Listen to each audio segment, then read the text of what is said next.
I didn't need every hand, I'd send that swaggering fool packing, even though Mac thought the world of him. But I do need every hand, now more than ever. The stranger's horse shifted, bringing the saddle within reach of lantern light. There was a rifle in a scabbard, and what looked like a shotgun in another scabbard on the far side of the saddle. There was no silver on the guns or saddle, no fancy trimmings, nothing that would catch and reflect sunlight, revealing the man's presence. What looked like a Confederate officer's greatcoat was tied behind the saddle on top of a bedroll. Whatever rank the stranger might have held had been stripped away from the greatcoat as ruthlessly as the saddle had been purged of shiny decorations. The horse itself was a big, rangy, powerful blood bay stallion that would have cost 3 years' wages for the average cowhand. But then, the stranger obviously was no average cowhand. He was waiting for her response with the indrawn stillness of a predator at a waterhole.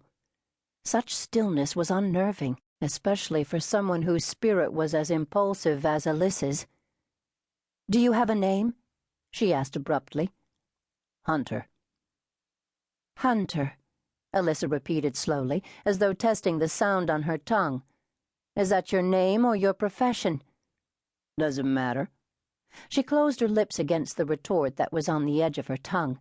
She had been told often enough that she was like her dead mother, impulsive and intelligent in equal and sometimes conflicting parts. This man's deep stillness brought out in Elyssa a reckless desire to pry beneath his composed surface to the heat and seething life of him. But life had taught Elyssa that recklessness could be very costly. Warily, Elyssa measured the cool reserve in Hunter's eyes. A deeply feminine part of her wondered where he had been and what had happened to take from his soul all but ice and distance, and an echo of pain that cut her like a razor. Why should I care about this man's past? Elyssa asked herself fiercely. He evaded whichever Culpepper was on guard out in the pass, and that's more than Mac with all his hunting skills managed to do. That's all I should care about, Hunter's skill. Yet it wasn't all Elyssa was concerned about, and she was too intelligent not to know it.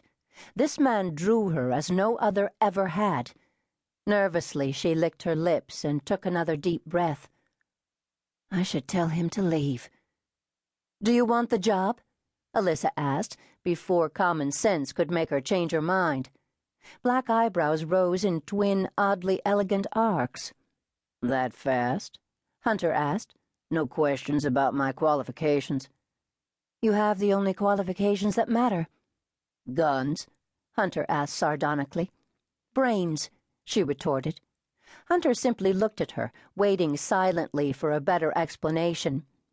"I didn't hear shots," Elyssa said, "so you got past whichever Culpepper was sitting at the opening to the valley or in the pass itself, all set to empty saddles." Hunter shrugged, neither confirming nor denying Elyssa's words. "How did you sneak by the dogs?" she asked. As she spoke, she looked around for the black and white border collies that usually were the first warning of any strangers near the ranch house. "I came in downwind of them," Hunter said. "You were lucky." "Was I? The wind has been blowing down out of the canyon behind the house for days." Silently, Elyssa conceded that Hunter was right. The autumn wind had been usually steady. For the past week it had flowed down the many canyons of the Ruby Mountains in a cool rush that smelled of pinyon and rocky heights. Then she realized that Hunter was watching her as closely as she was watching him.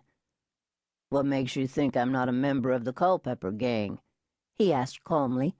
"Too clean." The corners of Hunter's eyes tilted slightly, heightening the faint lines. Elyssa had a feeling that was as close as this man came to a smile, so she smiled in return. Although Elyssa didn't realize it, the smile transformed her. It gave an animation to her face that was startling. Whereas before she had been a fairly pretty blonde female with wide eyes and a pleasant voice, now Elyssa was a temptress with hair the color of moonlight, blue-green eyes radiant with sensual possibilities, and a body that set a man to thinking about what it would be like to get past all the buttons and muslin to the sultry flesh beneath. Abruptly, Hunter looked away. "Missy, why don't you tell me more about the job?"